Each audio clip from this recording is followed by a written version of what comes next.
Welcome to Look Behind the Look, the new podcast that examines iconic looks in film, television, music, and fashion history. I'm your host, Tiffany BARTOK. Hey everybody, thanks for joining me again. I have quite a treat for you today. My guest is Rachel Goodwin. I first met Rachel through my friend Troy Surratt at a screening and immediately felt like she was somebody I had known for years. Her talent is insurmountable and spans far and wide, from her time as Emma Stone's longtime personal makeup artist, to being the director of pro artistry at NARS, to her latest venture, which is launching the Makeup Museum here in New York City. And you can actually visit it right now, and you should. It's very cool. In fact, I have a promo code for you. It's Rachel25. for 25% off your ticket. So now there's no excuse. Rachel is in constant motion and jumping into incredible projects nonstop, yet she's also incredibly calming. And as you will see, despite her formidable accomplishments, she's the most humble person. And I'm afraid we talked for even longer than this episode runs. So watch out for when I have her back. We kept the focus on blue eyeshadow though this time. Yes, we did try to keep focused. And the beginning has a little hiccup, but as I was saying, we were talking, and I realized, I gotta hit record mid-conversation. So enjoy. Don't forget to head to YouTube so you can see the looks that we're referring to. tinyurl.com/LBTL YouTube channel.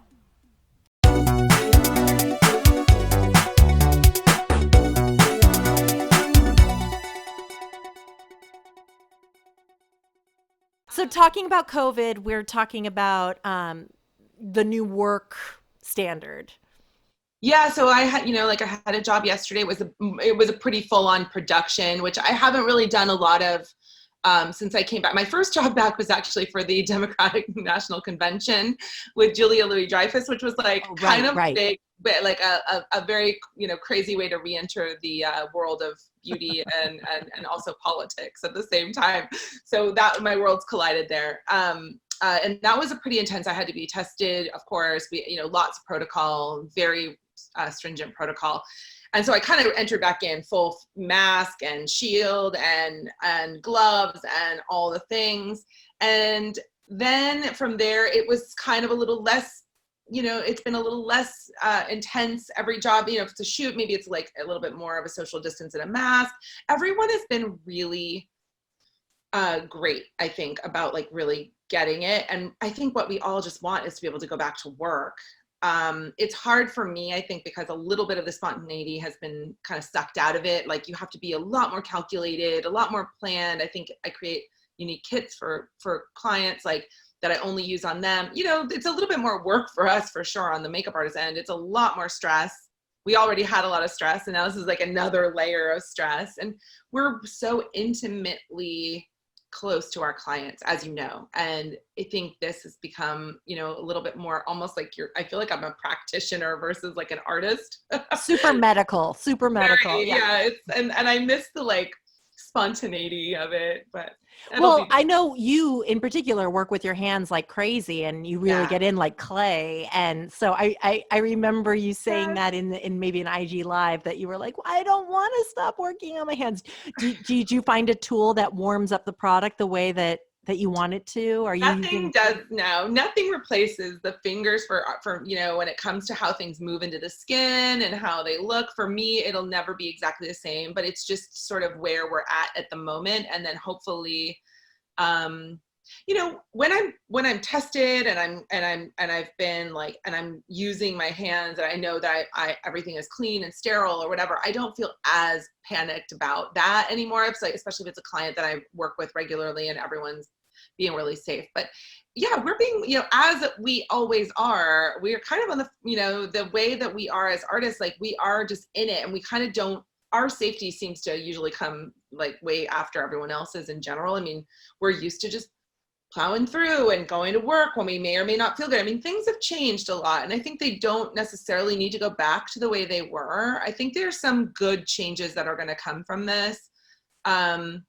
Because I do think that, we don't really get looked after in our field very much. Sure. We put ourselves at risk a lot. And absolutely. Maybe this is good on some level. Yeah. I mean, I've heard about the problem being battled where, we have like the artist has to get tested and prove that they've been tested, but the actors are not always tested. So do you know how are you ever brave enough to push back on that, I or? would be brave enough to push back Yeah. on that. Yeah, because I have a family, and for me, it's not worth it to put myself or my family at risk at this moment. And I know some people are very, very cautious, and some people are less. But I'm kind of like, I err on the side of caution only because it's not just me.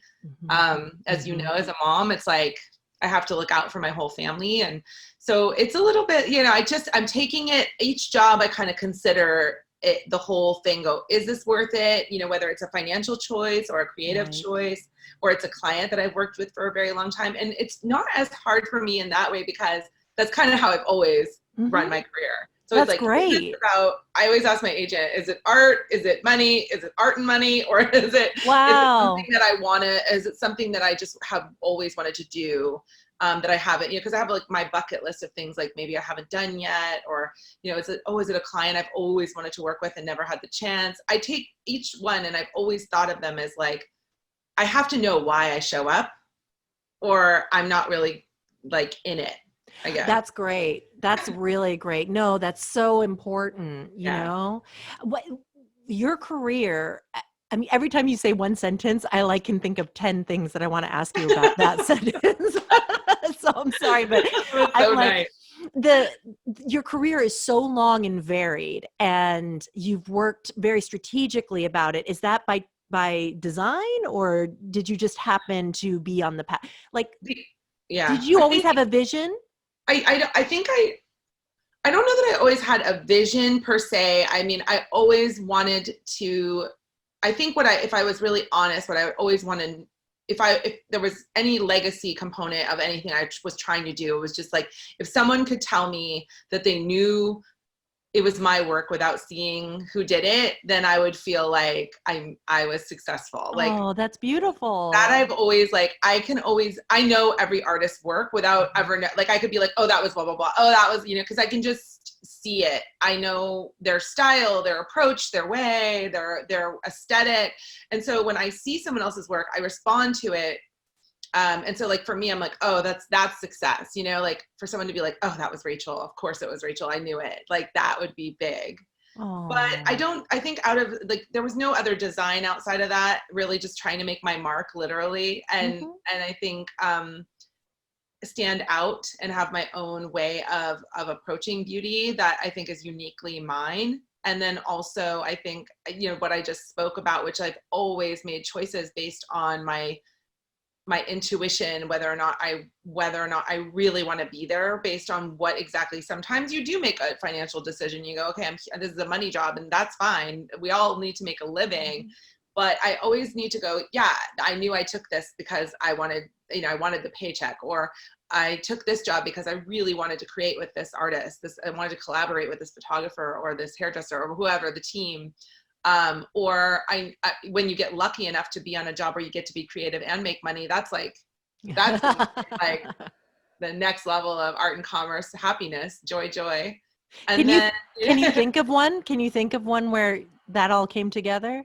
Well, I mean, when you get to like high-end advertising, yeah. I think the high-end advertising for like beauty campaigns and things like that really is so incredibly rewarding on a level of creativity and commerce. Yeah. And for me, it was like, I remember early on doing like L'Oreal with Penelope Cruz and feeling like, oh my God, I've finally gotten to this place where I get to create on this level, but also it's going to be in everyone's magazine. Like, it's not just going to be some obscure, like art magazine that I'd been doing. It was going to be in every single issue of every magazine. When you flip through it, you're going to see this thing, and it's commercial art, but it still felt really important to me. Yeah, and it's on end caps, in the I mean, that's achievement right there. I mean, it felt like it, yeah. And it's Penelope Cruz, which is she's pretty fabulous. Yeah. Oh my, I remember that campaign, of course.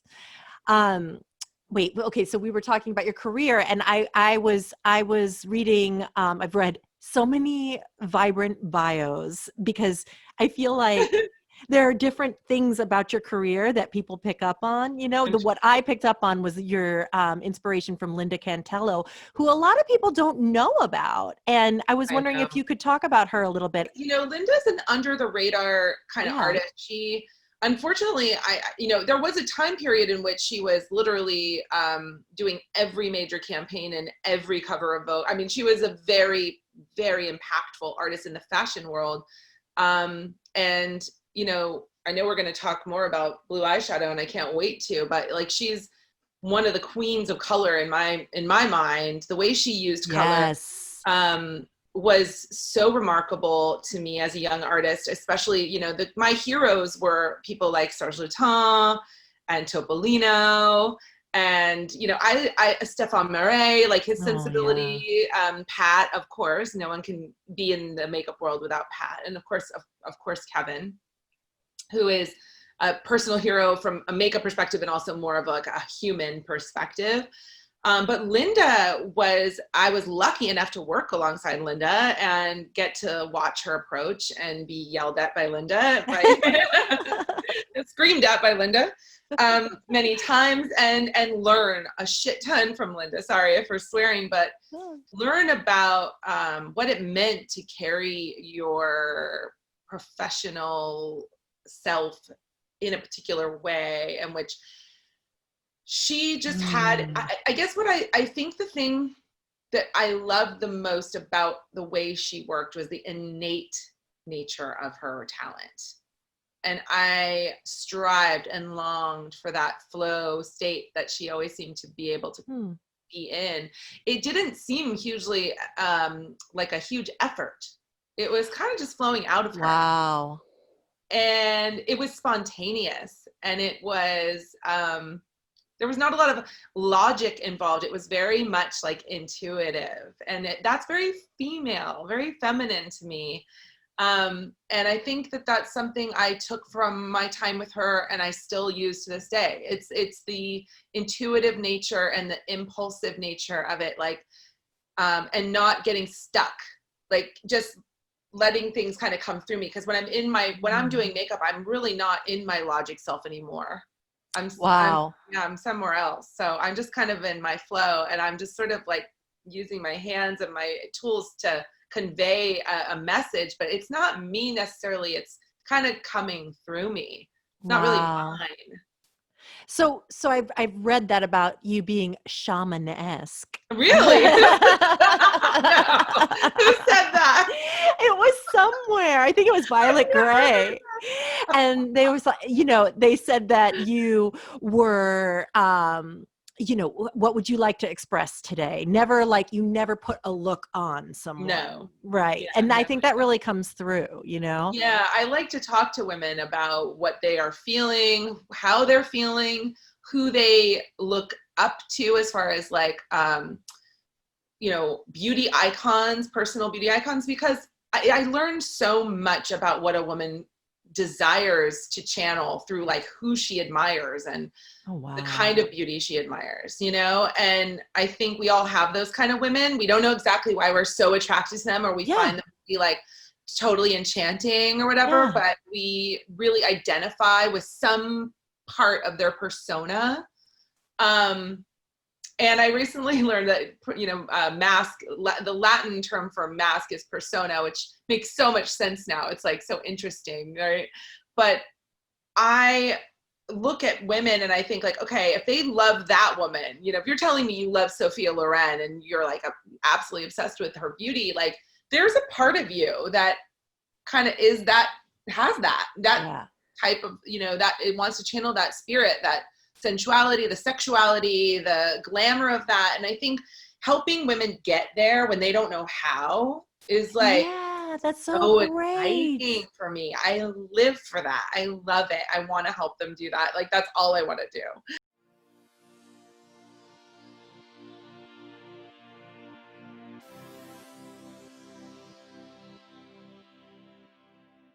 Well, I did put blue eyeshadow on today. I see. I love it. I love it. Revlon liner and Revlon L'Oreal blue mascara. I love it. Thanks for that. Yeah, it's all for you, Rachel, because I probably would not put on any color because I would be too scared to, which brings me to asking you how you convince people to break rules, especially with actresses. Is it your special relationship that you have with each person that you play with, or, can I you think in the convince beginning, someone? yeah, I mean, I think it's really interesting because like for many, many years, it was like I had a relationship and I usually gravitated toward people who like to experiment because that's who I was and what I liked. And so I was lucky enough in the really early days when I moved to Los Angeles to kind of meet some actresses that were like, had been models. And so were a little bit more open to being like, not just trying to just be this one person, but like actually like open to the chameleon-esque idea of, playing dress up and playing on, taking on characters, taking on personas and loving that, in a playful way. Yes. Because I honestly feel like my makeup is, I as much as I love glamour and all that, there's always like a sense of play there because I feel like the luckiest person in the world to get to do this for a job, as a job.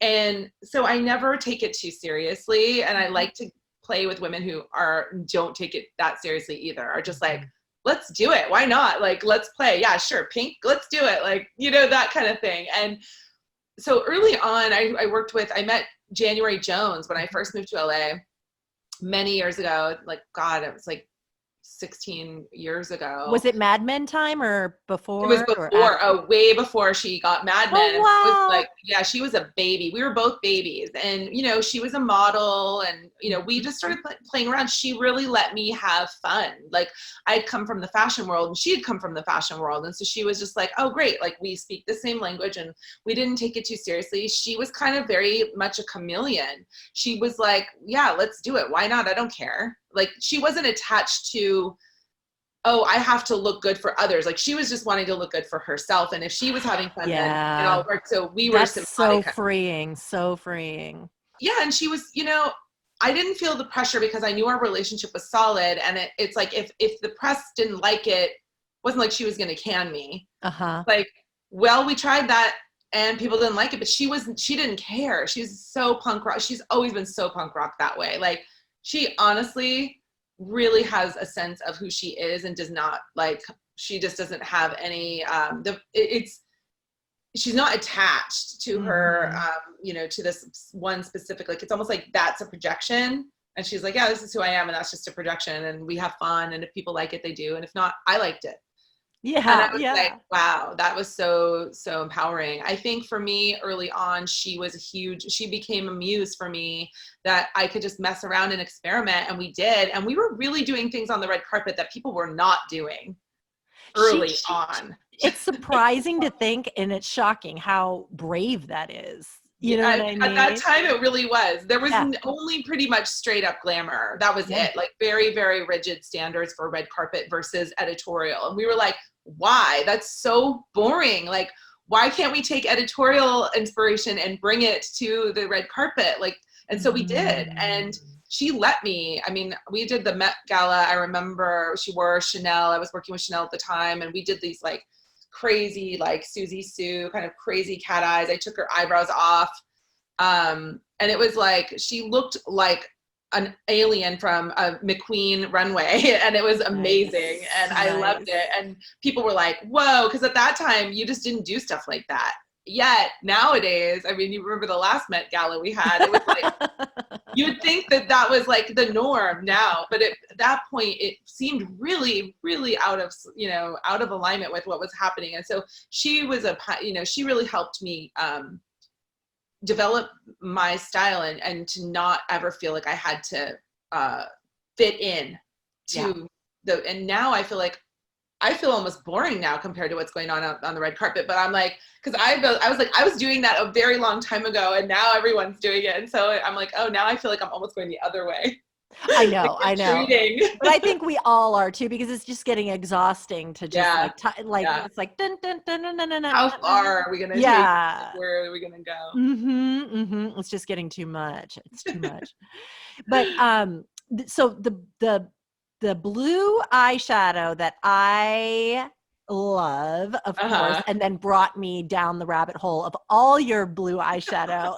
There's so many. I know. So I was talking with Kelly, who produces this, and I was like, I think I want to talk to Rachel about that Vogue cover with Emma. Yeah. And she was like, oh, you don't know how much blue eyeshadow Rachel uses. And she starts sending me these things. And I was like, she's like, we need to know if the Vogue cover came first and then she got so excited, or like was blue eyeshadow just always screaming to get out? Like, what inspired your ability to use it so well and beautifully? Oh God, I have been using blue eyeshadow on everyone who had let me since I was probably like 10.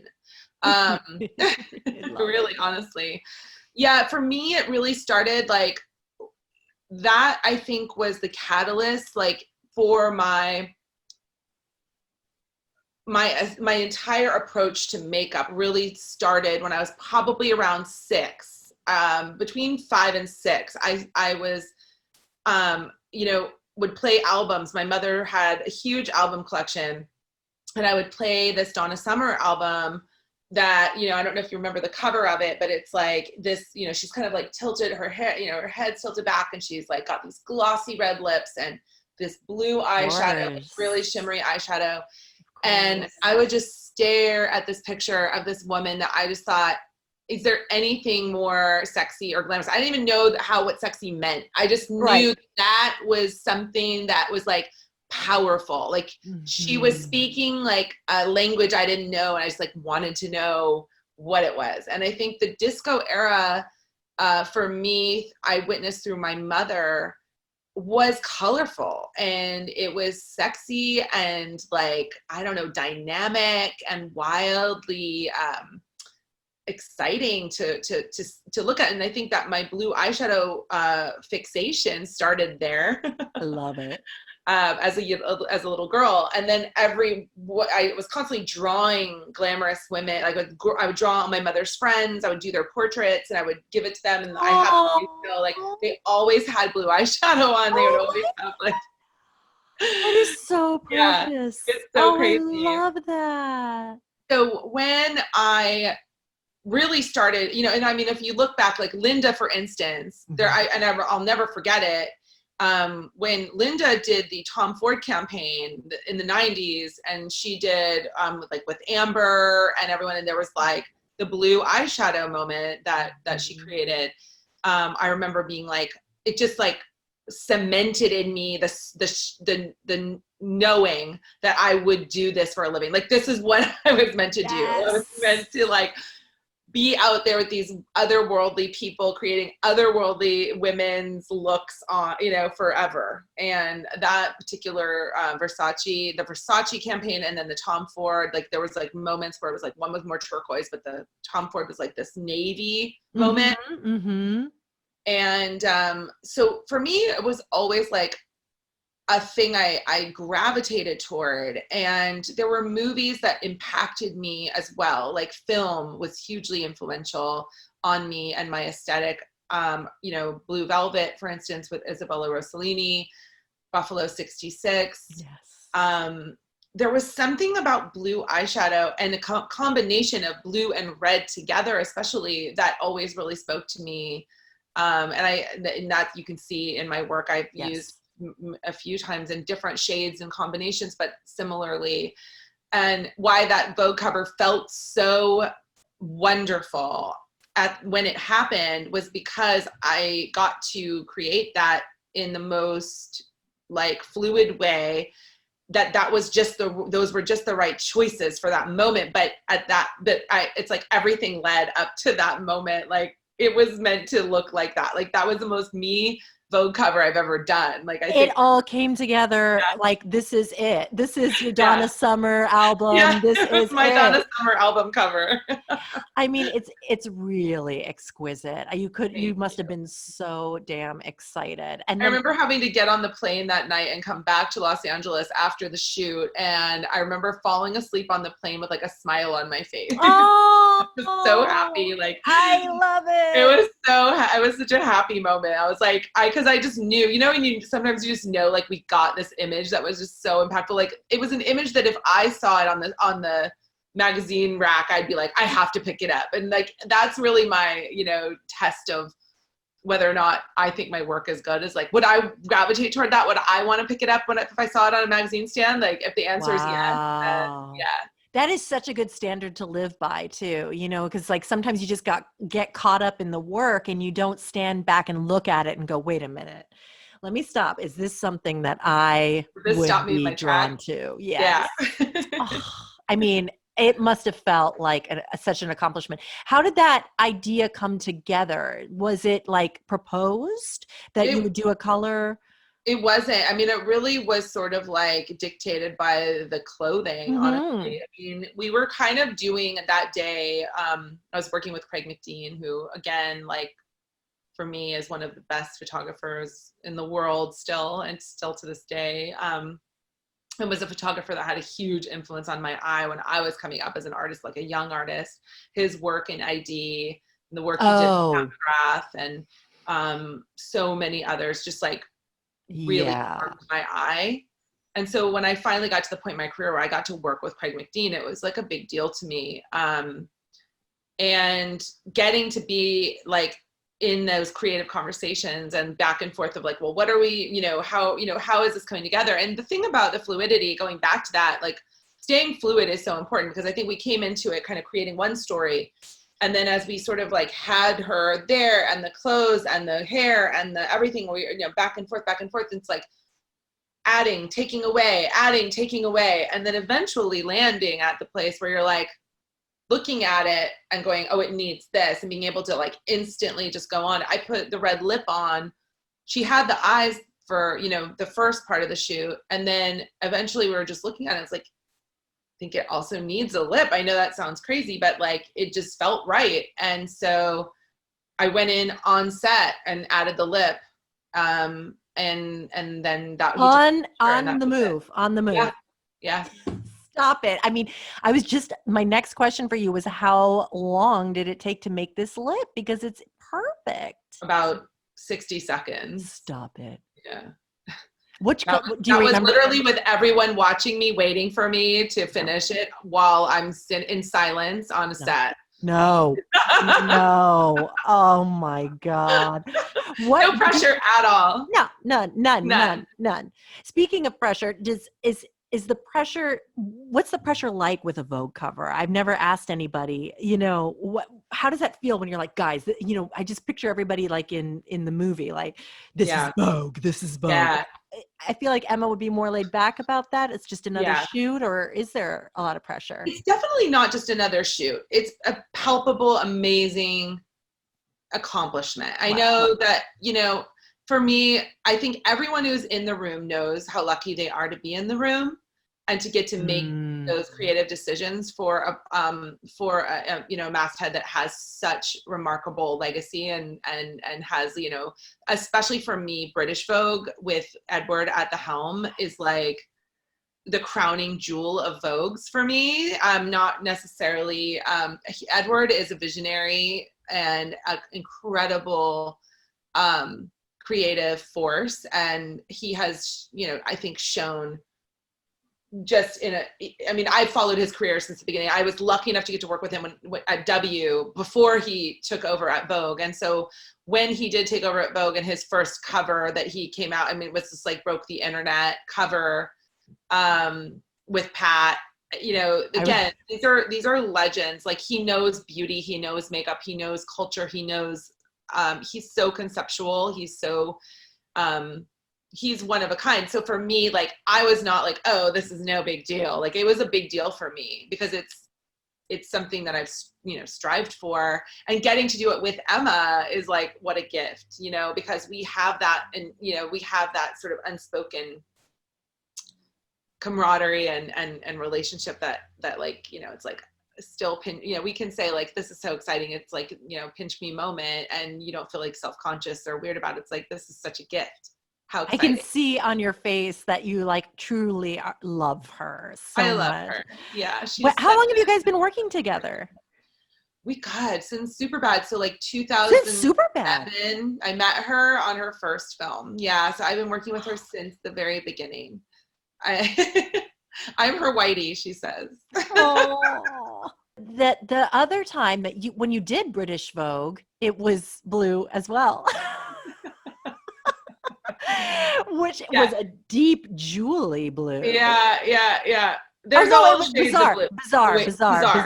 Yeah, there's so many different shades of blue that come back to me. I'm a fan of deep blue. I love to mix pale, and I think my favorite thing that I've gotten to do in my career was, as far as like getting to create something, was when I was with NARS. We were they were reformulating their entire line of eyeshadows, and we were doing consultation. I was able to consult on color and texture and things like that. And I was able to bring them the color from Buffalo 66 with Christina. It was like, this color haunted me. When I saw that movie, for me, her character was like defined by this eyeshadow. Yeah, for sure. And so Christina Ricci's character was like this, it was so different for her too at the time. She'd kind of been this like goth kid, and this was like, she her own. She had this like very pale blue shadow, and I remember being like enchanted by it. And so that color is now in their collection, in their new collection. That's awesome. And it's a matte sort of baby blue with a turquoise, like a slight like kind of greenish turquoise undertone. I can see it. Yeah, it's definitely one of my crowning jewel moments. I don't know who's buying it. I hope they do, but I'm gonna go buy it right now. I'm gonna go buy 10. We all need it in our lives every now and then.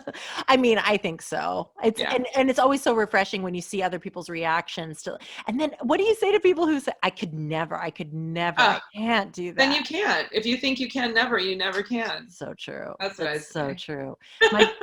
And then here it is in light blue on Vogue again here. Oh my God. I love it. And sometimes you just do blue liner. Yes. Yeah. I do.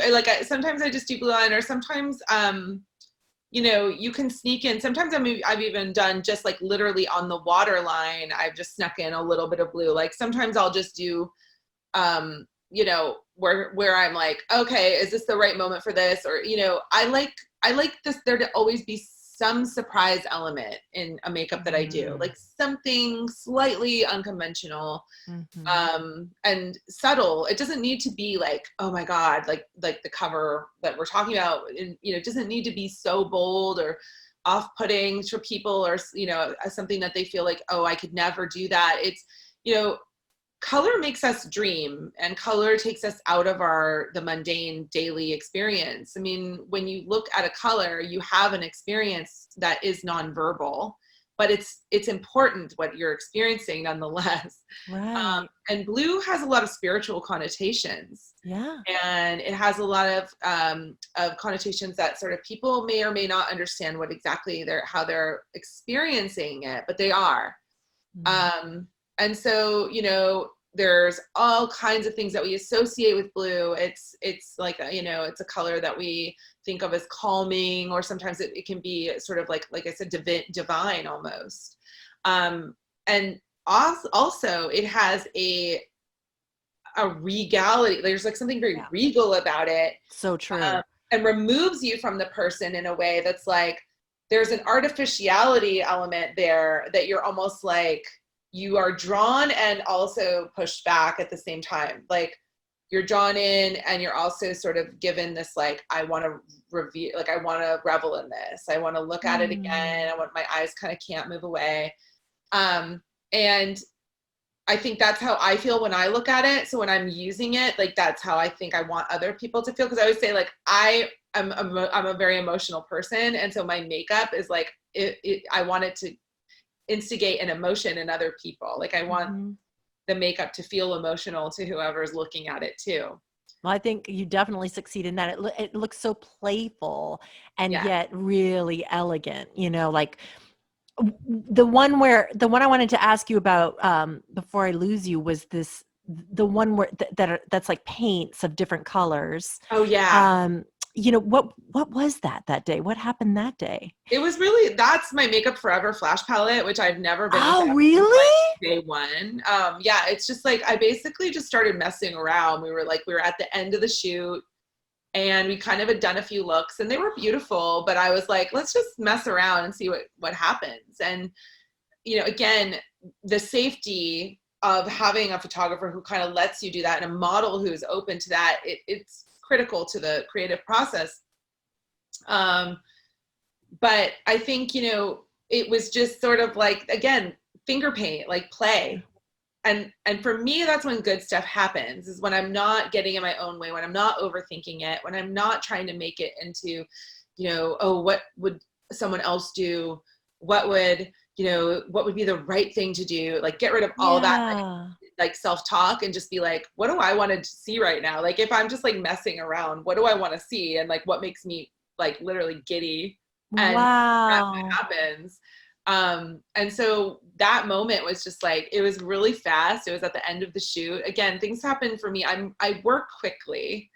I'm very stream of consciousness. And like, I know if something's right or I know when it's not right. And I'm like, I have to jump in. That's not right. Like get rid of it. Or I see it and we're shooting it and I'm like, oh, it needs one more thing, or the angle needs to be slightly adjusted or something like that. So it's like, I like to be able to look at what we're doing and then just like, you know, fine tune and tweak and, you know, and that's really where I think the digital space can be helpful. Cause I mean, doing that before with a loop and you know, when you get Polaroid in the loop and you're like looking through this thing, it's very stressful. It's a total art form in its own right. And like looking at Kevin's journals, for instance, I was like brought back to that time period where you're just like, oh, the stress of this. But that was sort of like, I don't know. I just feel like the digital thing, like I can literally be there with the photographer. We can look at it and be like, this is what it needs. I can run in and just come back and we can figure it out. And I love the kind of spontaneity of that approach. Wow. I love that. I love that. That's what people probably admire about working with you, is that you never settle. I can't settle. I'm like a neurotic. Yeah, totally neurotic. What's that saying? I was like, there's that Picasso saying that's like, artist never finished, it's abandoned. Yes. Yes. That is how I have to be. It's like, walk away, Rachel, walk away. Oh, I know. I have to at some point just be like, it's not going to ever be done. It's just going to be this version. And then that's it. I have to allow it to be. Oh my God. I relate to that so much. Yes. You know, yes. It's just like, you know, what is that? Is it perfection? I don't know if it's perfectionism. It's doubt. It's doubt. It's, you know, I before we released Kevin, you know, I was like, what if nobody likes any of what the people say or whatever? And Jace was like, you know, they're all meeting them for the first time. Just like you know, people are seeing your work for the first time. You've been looking at it, you know, all day with Emma, with every, you know, with my, you know, microscopes, and you've been looking at it for 12 hours, but everybody's going to see that Vogue cover and they're seeing it for the first time, you know, and it's like, that's the truth. That's so true. And it's funny because we just, as artists, we are the hardest on ourselves, aren't we? We just for ourselves about it. And we're mean to ourselves, and it's a lifelong journey to like, you know, just be kinder to your, you know, that inner critic. Like I've been trying to like, be like, okay, enough with you. Name the critic and be like, you can sit down now. I'm good. Like, I don't need you, you know, but I think we all have it, and to different degrees. But when it comes to what we contribute, we all care so deeply about it. As artists, that's what drives us. And I think it's important not to lose that, because that's really what makes you, I think it can set you apart. But if you're too hard on yourself, you often lose the joy. It's like, I remember Yves Saint Laurent always talking about the moment, the fleeting moment of joy that he felt just after the show. It was the only time in his life he ever got to feel this slight bit of satisfaction or joy. And it was so fleeting and so quick. And then it was back to, creating again, and the fear and all of the stuff that comes with the industry. And he was such a sensitive soul. And I think a lot of artists, we're drawn to this business, which is an incredible gift to be able to be a part of our industry, because it's such a, it embraces all of our quirks, and a lot of us are definitely not meant to live in like mainstream society, whatever that means.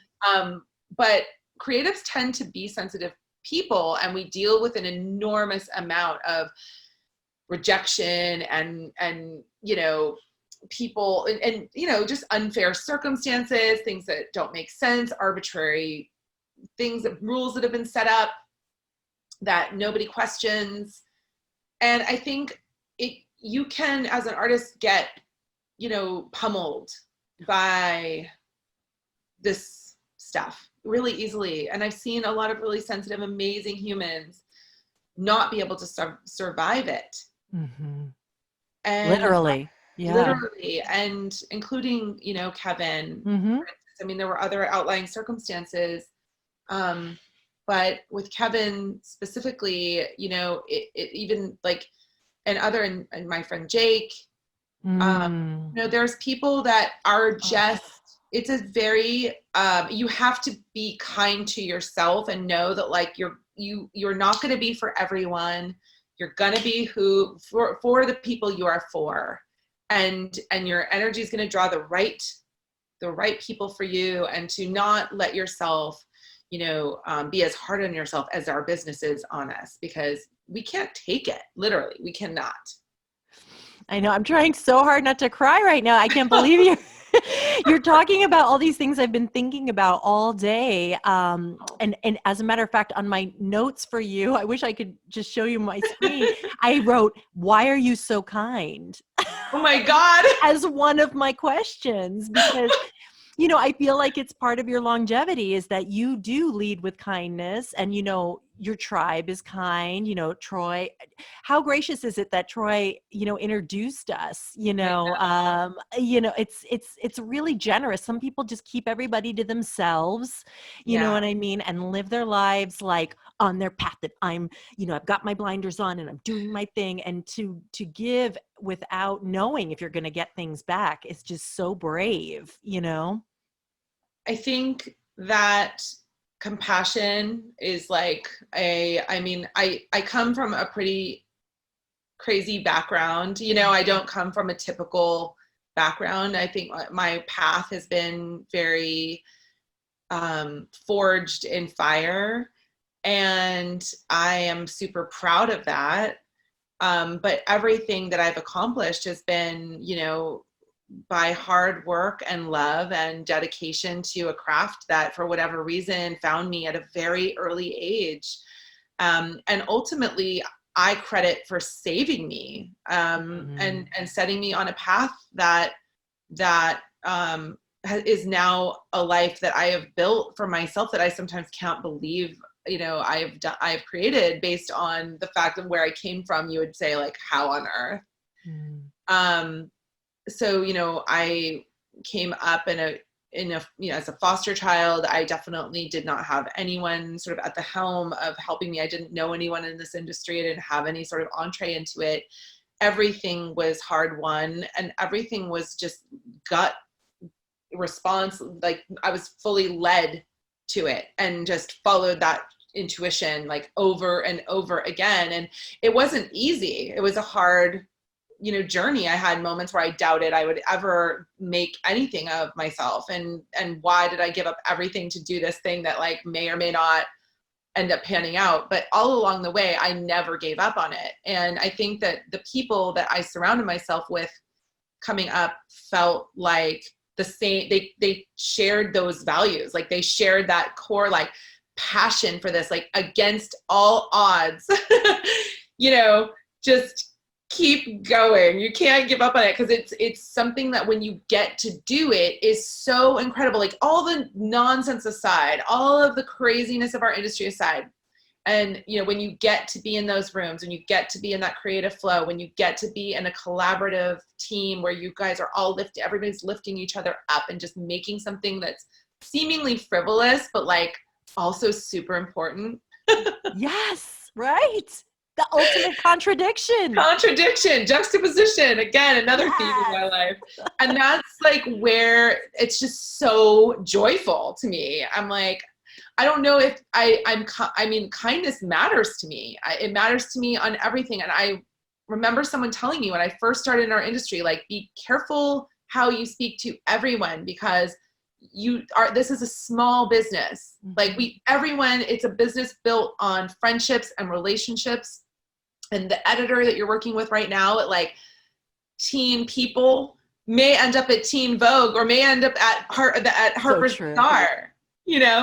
Like, that happens all the time. And so how you make people feel is so incredibly important to your longevity over time. And it doesn't matter to me whether I'm at, I'm the same person, whether I'm at the grocery store or whether I'm on a Vogue set. Like, It's the same thing, but because I think it matters. It's like a ripple effect. Yeah. It's kindness is everything. Yeah. It's super underrated. It is very underrated, especially right now. I know. But hopefully not for much longer. We'll bring it back. We'll bring it back. Kindness coming back in 2021. One more thing before we go. I want to, of course, talk about the Makeup Museum. Can you tell me a little bit about how that all came together? I mean, launching a museum in the middle of a pandemic, no big deal. Vogue cover might be easier to land than I'm like, I still have hives over it. It was a really crushing thing that happened, obviously for everyone when the pandemic hit, because again, we had our build out scheduled for March 11. I was like, you'll never forget. Yeah. And so with the day essentially that we were supposed to start building the space and had all these plans that we had worked on for 6 months, essentially everything got put on hold and kind of just paused, and the world stopped, and New York became a different place for that, the next 6 months essentially. And so we were just sort of in this holding pattern of like, well, it probably is not, we were like maybe 2021, 2022, like we were sort of in this place where we had fully surrendered. And then I think in September, or right before September happened, Mayor Cuomo said institutions could open. Right. And we all kind of went, well, what would it look like if we did? Because none of the things we had planned can be implemented, because it was very experiential. It was very touchy-feely. It was totally different. It was going to look different. It was going to have, everything was different. And we were going to have these it was way more immersive and all of that. And we basically had 10 days to figure it out. And Doreen, the founder, who, it's Doreen who's the founder of the museum and the executive director. And then there's myself and Caitlin Collins, who's like more on the branding aspect. And none of us live there, except for Caitlin, who lives up, outside of New York, but like none of us live there. Nobody could be in the space to do anything. Doreen is like a champion, because she just kind of like just forged forward, like we're going to do this. We're doing this. Found people to do. I mean, I don't know how, honestly. A lot of the artifacts were already in boxes in the space. So it was kind of like, okay, here we go kind of thing. And she got it open in 10 days, which is remarkable. Oh my God. Without us ever even she just was recently able to go there for the first time. And there's still, things kind of happened in a rush. And there's a lot that I would love to get my hands on and figure out like how to make it more. We're going to be there till February. But it's a little analog escape from the world that we're in, the Zoom world, the world of constant technology. And I think ultimately it's a little respite of kind of like back in time moment for people to go experience beauty from that perspective, from the 1950s America, which is what the exhibition is right now, the Pink Jungle exhibition. It's really just focused on 1950s America and how women and mostly women, I mean, there's a little bit about men, but mostly women interacted with advertising and product innovation and things like that in that particular decade. Fascinating. So, I can't believe I have not been yet, but I've been a little bit scared to do absolutely I understand. everything, but I Yeah. am going, of course. You need to go, and I will make sure you get to go whenever you feel like. We're pretty much like, at 25% capacity was what we're allowed. And we do a very rigid protocol, and we've kept it to the numbers are, we have to do it by appointment. It's kind of, it's a totally different thing than we were planning again, but it's there for beauty lovers who want to, just, get a little bit immersed and maybe learn something they didn't know and see some special objects that they may never have gotten to see. What are your favorite things that are in the museum? Oh, God, I mean, the Erno Laszlo artifacts are so special. That's cool. Because, they're Marilyns and they're Jackie Kennedys, and there's like their prescriptions are on the wall, and then their actual products are there. And, those are super special. The Dali compact, the bird in hand, is so rare and incredible. So those are probably my favorite things. The Dali compact, the Dali compact, yes. Yeah. It's just like, and it's, again, like this is the very first thing, and we got thrown in the deep end of the pool. I'm so proud of you that you just persevered. I mean, so many people would just give up and, be like, okay, let's just do this in 2021. And I know lots of people that have been so grateful because they've gone, and, this kind of thing is just so unique and rare. And, Thank you. My perfectionism has taken a little bit of my joy away, because again, I can't get I'm not having my hands on it, having my eye. I feel like I want to fix everything and straighten everything and get things. And I feel like it's been a challenge for me to be like, not there. Rachel, get out of your perfectionist mode, and remember that right now people are experiencing things differently. There's I think people are just being supportive and loving, and realize that it's not, what we intended originally, but it is still very, very special. And yes, there's a lot of love that we've put into just creating it, and it's going to get better and more extraordinary as we go. And it's going to encompass not just the 50s, but like every era. I mean, we're creating an institution. I mean, that's ultimately what we want to do. And that's not going to happen in 1 second. Like, we're creating the very first ever, makeup history institution. And then it will be over time something that I think will be our legacy, and will be something I can look back on my life and say, like, that matters to people. And like my profession, lifting artists into the realm, makeup artistry, which I think is an art form that people tend to not consider as a true art form, because it's ephemeral and doesn't have lasting, it's like you can wash it off at night. It's not real art. It's like, no, actually it is actual real art. And there have been people who have contributed in ways to our culture, society, and, over time, that have made huge impacts on the way we see ourselves and each other. Mm-hmm. And I want to help people understand that it is a true art form. And elevate it to such. Mm-hmm. So that people can experience it the way they experience other exhibitions, other museums, and other art forms. Wow. And so if we can do that with our lives, like, we'll be winning. Thanks for listening, and stay tuned next week when I share my conversation with Elena Coro. She's a brilliant makeup artist in her own right. She's also the global artistic director for NARS, and she's also known for being Francois NARS's longtime assistant. We'll be talking about a lot of looks from the books of Francois NARS, and you're not going to want to miss it. In the meantime, have a beautiful Thanksgiving. Put on some makeup. I know you probably are Zooming with your family if you're not seeing them in person, and I hope it's an amazing day no matter what, despite the circumstances. Okay, stay well and see you next time.